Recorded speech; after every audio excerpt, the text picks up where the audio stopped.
Hi friends, welcome to Muddumari channel. ನಾನು ಸುಮಾರುಣ್. ಅತಿಕಾಯನ ಸಂಗ್ರಾಮ ಕಣ ಪ್ರವೇಶ. ಚಾರಕರಿಂದ ರಣರಂಗಕ್ಕೆ ತೆರಳಿದ ಸರ್ವಬಂಧುಗಳು ಆಪ್ತರಿಷ್ಟರು ವಧೆಯಾದ ದಾರುಣ ವಾರ್ತೆಯನ್ನು ರಾವಣನು ಆಲಿಸಿದನು. ಕಳವಳ ಚಿತ್ತನಾದ ರಾವಣನು ಖಿನ್ನವದನನಾಗಿ ಮುಂದೇನು ಮಾಡಲು ತೋಚದೆ ದುಃಖಕ್ಕೊಳಗಾದನು. ಅಪಜಯದ ಲಲನೆ ಬಿಡಲೊಲ್ಲಳು, ಜಯದ ಲಲನೆಯನ್ನು ವರಿಸತಕ್ಕ ವೀರರ ಹೆಸರೇ ಇಲ್ಲದಾಗಿದೆ. ಬೆರಳೆಣಿಕೆಯಷ್ಟು ಅಪ್ರತಿಮರನ್ನು ಹೊರತಾಗಿ ತನ್ನ ಪಕ್ಷದಲ್ಲಿ ಇನ್ಯಾರೂ ಉಳಿದಿಲ್ಲ. ಇನ್ನೇನು ಮಾಡಲಿ?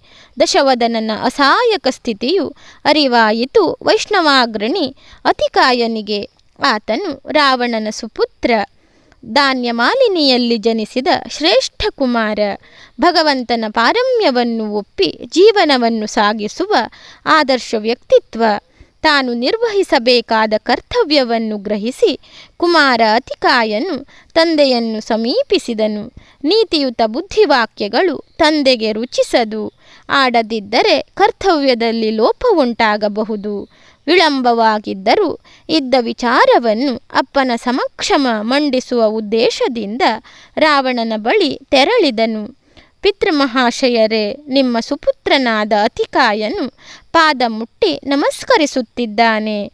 ದೇವ ಸಮಾನರಾದ ತಂದೆಯವರ ಮನಸ್ಸಿಗೆ ವ್ಯತಿರಿಕ್ತವಾಗಿ ಆಡಬಾರದಾದರೂ ಕರ್ತವ್ಯ ದೃಷ್ಟಿಯಿಂದ ನನ್ನ ಪ್ರಾಮಾಣಿಕ ಅನಿಸಿಕೆಗಳನ್ನು ನಿವೇದಿಸಿಕೊಳ್ಳುತ್ತೇನೆ. ಪೂಜ್ಯ ತೀರ್ಥರೂಪರೇ, ನಾವೀಗ ಸೆಣಸಾಡುತ್ತಿರುವ ಶ್ರೀರಾಮನ ವೀರ ವಿಕ್ರಮದ ಕಥೆಯನ್ನು ನೀವು ತಿಳಿಯದವರೇ?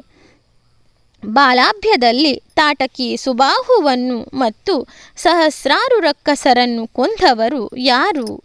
ವನವಾಸದ ಅವಧಿಯಲ್ಲಿ ವೀರ ಕಬಂಧ ಶೂರರಾದ ಕರದೂಷಣ ತ್ರಿಶಿರ ಮಾರೀಚಾದಿ ರಕ್ಕಸರನ್ನು ಸಂಹರಿಸಿ ತೋರಿದ ವೀರ ವಿಕ್ರಮವು ಆತನ ಬಾಹುಬಲವನ್ನು ನೋಡಲು ಕೈಯಲ್ಲಿ ಹಿಡಿದ ದರ್ಪಣದಂತಿದೆ. ಆತನ ತಾರುಣ್ಯದ ಅವಧಿಯೊಳಗಾಗಿ ಸಂಹರಿಸಲ್ಪಟ್ಟ ನಮ್ಮ ದೈತ್ಯ ಸಂಖ್ಯೆ ಅಗಣಿತವಾಗಿದೆ. ದೈವಬಲ, ನೈತಿಕ ಬಲ, ತೋಳಿನ ಬಲವನ್ನು ಮೈಗೂಡಿಸಿಕೊಂಡ ಶ್ರೀ ರಘುವಂಶಜಾತದಲ್ಲಿ ಸಮರ ಸಲ್ಲದು. ನೀವು ಕಾಮಮೋಹಿತರಾಗಿ ವಿವೇಕಕ್ಕೆ ಮಂಕು ತಂದುಕೊಂಡಿರುವಿರಿ. ಲೋಕಮಾತೆಯಾದ ಸೀತೆಯನ್ನು ಅಶೋಕವನದಲ್ಲಿಟ್ಟು ಲಂಕೆಯಲ್ಲಿ ಬಂಧು ಮಿತ್ರರ ಹತ್ಯೆಯಿಂದಾಗಿ ಶೋಕ ತುಂಬಿದ್ದೀರಿ.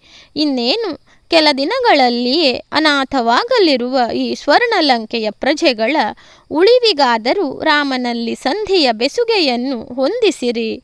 ಜಾನಕಿಯನ್ನು ಒಪ್ಪಿಸಿ ದೈತ್ಯ ವಂಶವನ್ನು ಸಂರಕ್ಷಿಸಿರಿ. ಆ ಪರವನಿತೆಯನ್ನು ಇಲ್ಲಿ ತಂದದ್ದರಿಂದ ಪಾಪದ ಕೊಡವನ್ನು ತುಂಬಿಸಿ ಇಷ್ಟೊಂದು ಅನಿರೀಕ್ಷಿತ, ಅನಪೇಕ್ಷಿತ, ಆಕಸ್ಮಿಕ ಅನಾಹುತಕ್ಕೆ ಕಾರಣವಾಯಿತು. ಅತಿಕಾಯನು ದೈನ್ಯದಿಂದ ಬೇಡಿಕೊಂಡರೂ ರಾವಣನಿಗೆ ಅವನ ಅಭಿಪ್ರಾಯ ರುಚಿಸಲಿಲ್ಲ. ತನ್ನ ಛಲ ಸಾಧನೆಯೊಂದೇ ಉದ್ದೇಶವಾಗಿತ್ತು. ಸರ್ವಸ್ವವು ಹೋದರೂ ಸೀತೆಯನ್ನು ಬಿಡಲಾರೆ. ರಣರಂಗದಲ್ಲಿ ಕಾದಲು ಹಿಂಜರಿದು ಅವನ ಶೌರ್ಯವನ್ನು ಹೊಗಳುತ್ತಿರುವೆಯ? ನನ್ನ ಬುದ್ಧಿಯನ್ನು ತಿದ್ದಲಿಕ್ಕೆ ಯಾರು ಪ್ರಯತ್ನ ಪಟ್ಟರೂ ಅದು ನಿರರ್ಥಕವಾಗುತ್ತದೆ. ಮೈಯಲ್ಲಿ ಬಿಸಿ ರಕ್ತವಿದ್ದರೆ ಶಕ್ತಿಯಿಂದ ರಾಮನನ್ನು ಹೆಡೆಮುಡಿ ಕಟ್ಟಿ ನನ್ನ ಪದತಲದಲ್ಲಿ ಒಪ್ಪಿಸು ಎಂದನು. ಅತಿಕಾಯನು ತಂದೆಯ ಮನೋನಿರ್ಧಾರವನ್ನು ಅರ್ಥ ಮಾಡಿಕೊಂಡನು. ಅಪ್ಪ, ಪಿತೃಋಣವನ್ನು ತೀರಿಸುವುದು ಮಗನಾದವನ ಕರ್ತವ್ಯ. ನಾನು ಅರಮನೆಯಲ್ಲಿ ಇರುವಾಗ ನೀವು ಯುದ್ಧರಂಗಕ್ಕೆ ತೆರಳುವಂತಿಲ್ಲ. ಲೋಕವಿಖ್ಯಾತನಾದ ರಾಘವನಲ್ಲಿ ಯುದ್ಧ ಮಾಡುವುದು ಮರುಳಾಟವಾದೀತೆಂದು ಎಚ್ಚರಿಸಿದ್ದೇನಷ್ಟೇ. ಈವರೆಗಿನ ಯುದ್ಧದ ದುಷ್ಪರಿಣಾಮವನ್ನು ಸ್ವತಃ ಅನುಭವಿಸಿಯಾಯಿತು. ದಾನವ ಸಾಮ್ರಾಜ್ಯಕ್ಕೆ ಎಂದೂ ಪ್ರಾಪ್ತಿಯಾಗದ ಸೋಲು ಈಗ ಸಂಭವಿಸಿದೆ. ಇನ್ನು ಈ ಅಪಜಯವನ್ನು ಕಡೆಗಣಿಸಿ ಸಮರವೊಂದೇ ಶತಸಿದ್ಧವೆನ್ನುವುದಾದರೆ ನಿಮ್ಮ ಮಗನು ಎಲ್ಲರಿಗಿಂತಲೂ ಮುಂದೆ ಹೆಜ್ಜೆ ಹಾಕುತ್ತಾನೆ. ಪಿತೃಋಣವನ್ನು ತೀರಿಸುವುದು ಮಗನಾದವನ ಕರ್ತವ್ಯವಷ್ಟೇ. ಜಯಾಪಜಯ ದೈವಕ್ಕೆ ಬಿಟ್ಟಿರುತ್ತೇನೆ. ನನ್ನನ್ನು ಆಶೀರ್ವದಿಸಿ ಕಳುಹಿಸಿರಿ. ಹೀಗೆ ತಿಳಿಸಿ ವೀರಾಗ್ರಣಿಯು ತಂದೆಯ ಕಾಲಿಗೆ ಅಡ್ಡ ಬಿದ್ದನು. ರಾವಣನು ಕುಮಾರನನ್ನು ಎತ್ತಿ ಆಶೀರ್ವದಿಸಿದನು.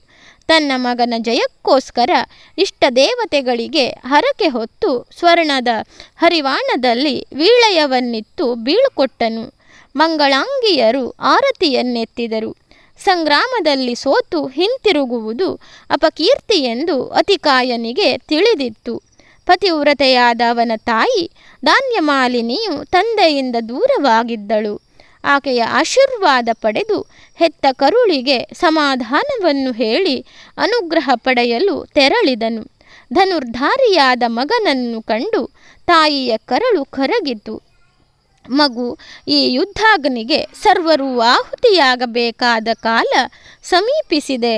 ಪಿತೃಕಾರ್ಯ ನಿರ್ವಹಣೆಗೆ ಹೋಗುತ್ತಿದ್ದೀಯ. ಇನ್ನಿತರರು ಶಕ್ತಿಯಿಂದ ರಾಮನನ್ನು ಎದುರುಗೊಳ್ಳುವುದಿದ್ದರೆ ನೀನು ಭಕ್ತಿಯಿಂದ ಮತ್ತು ಶಾರೀರಿಕ ಬಲದಿಂದ ಕಾದಾಡಬೇಕು. ಭಕ್ತನಾದ ನಿನಗೆ ಭಗವಂತನು ಒಲಿದು ಜಯವನ್ನು ಒದಗಿಸಲಿ.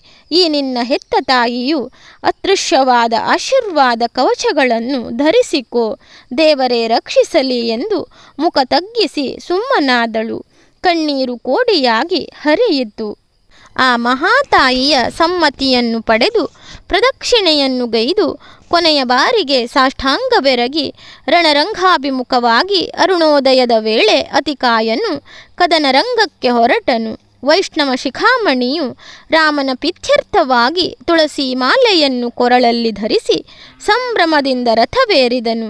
ಸಂಗ್ರಮಕ್ಕಾಗಿ ನುಗ್ಗುತ್ತಿರುವ ಅಸುರರನ್ನು ಉದ್ದೇಶಿಸಿ ಅತಿಕಾಯನು ವಿವೇಕಯುತವಾದ ನುಡಿಗಳನ್ನಾಡಿ ಡಂಗುರ ಸಾರಿಸಿದನು. ವೀರಾಧಿವೀರರೇ, ಶ್ರೀರಾಮಚಂದ್ರನು ಅವತಾರ ಪುರುಷನಿದ್ದಾನೆ. ದುರುಳರ ಹನನಕ್ಕಾಗಿಯೇ ಕ್ಷೀರಾಂಬುದಿಯನ್ನು ತೊರೆದು ಕೌಸಲ್ಯೆಯ ಉದರಾಂಬುದಿಯನ್ನು ಪ್ರವೇಶಿಸಿರುವನು. ಧರ್ಮ ರಕ್ಷಣೆಗಾಗಿ ಧರೆಗಿಳಿದ ಧರಾಧಿಪನು ತನ್ನ ಬಾಳಿನ ಕ್ಷಣ ಕ್ಷಣದಲ್ಲೂ ಸತ್ಯಧರ್ಮವನ್ನು ಆಚರಿಸಿ ಆದರ್ಶನಾಗಿರುವನು. ಅಪ್ರತಿಮ ವೀರರು ನಮ್ಮ ಪಕ್ಷದಲ್ಲಿ ಈಗಾಗಲೇ ಹತರಾಗಿದ್ದಾರೆ. ಆದರೂ ಅಂಜಬೇಡಿರಿ, ಅಳ್ಳೆದೆಯವರಾಗಬೇಡಿರಿ. ಮರಣ ನಮಗೂ ಸಹ ಕಟ್ಟಿಟ್ಟ ಗಂಟಾಗಿರಬಹುದು. ಜಗದ್ರಕ್ಷಕನ ಕೈಯಲ್ಲಿ ಹರಣ ಅರ್ಪಣೆಯಾಗುತ್ತಿರುವ ಸಮಾಧಾನವಿರಲಿ. ನಮಗೆ ಅನ್ನ ಕೊಟ್ಟು ಸಾಕಿದ ಲಂಕೆಯ ದೊರೆಗೆ ಎರಡೆಣಿಸಲಾಗದು. ಆಪತ್ಕಾಲದಲ್ಲಿ ಮಹಾಪ್ರಭುವಿನ ಕೈ ಬಿಡಬಾರದು. ಕೈಲಾದಷ್ಟು ಮನದಣಿಯೇ ಹೋರಾಡೋಣ. ಅಕಸ್ಮಾತ್ ಗೆದ್ದರೆ ಅಮರವಾದ ಕೀರ್ತಿ, ಸತ್ತರೆ ಅಮರ ಸ್ವರ್ಗದಲ್ಲಿ ಶಾಶ್ವತ ಸುಖ. ಸಂಸಾರ ಶರಧಿಯನ್ನು ದಾಟಲು ಇದೊಂದು ಸುಸಂದರ್ಭ. ನಾವು ಮೋಕ್ಷಗಾಮಿಗಳಾಗೋಣ. ಇಹ ಸಾಗರವನ್ನು ದಾಟಲು ಯುದ್ಧವು ರಾಮನಿಂದ ಅನುಗ್ರಹಿಸಲ್ಪಟ್ಟ ಸೇತುವೆ ಎಂದೇ ಭಾವಿಸೋಣ. ಬನ್ನಿರಿ, ಮೋಕ್ಷದ ದ್ವಾರದ ಬಳಿ ಸಾಗೋಣ.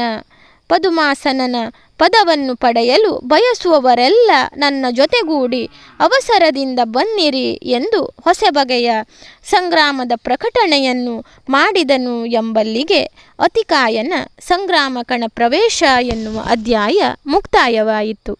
ಧನ್ಯವಾದಗಳು ಸ್ನೇಹಿತರೆ. ರಾಮಾಯಣದ ಈ ಕಥೆಗಳೆಲ್ಲ ನಿಮಗೆ ಇಷ್ಟವಾಗ್ತಾ ಇದ್ದರೆ ನನ್ನ ಮುದ್ದು ಮರಿ ಚಾನಲನ್ನು ಸಬ್ಸ್ಕ್ರೈಬ್ ಮಾಡದೆ ನೋಡ್ತಾ ಇರುವವರು ದಯವಿಟ್ಟು ಸಬ್ಸ್ಕ್ರೈಬ್ ಮಾಡಿ, ಆಲ್ ಅಂತ ಸೆಲೆಕ್ಟ್ ಮಾಡ್ಕೊಳ್ಳಿ, ಶೇರ್ ಮಾಡಿ, ಲೈಕ್ ಮಾಡಿ, ಕಮೆಂಟ್ ಮಾಡಿ.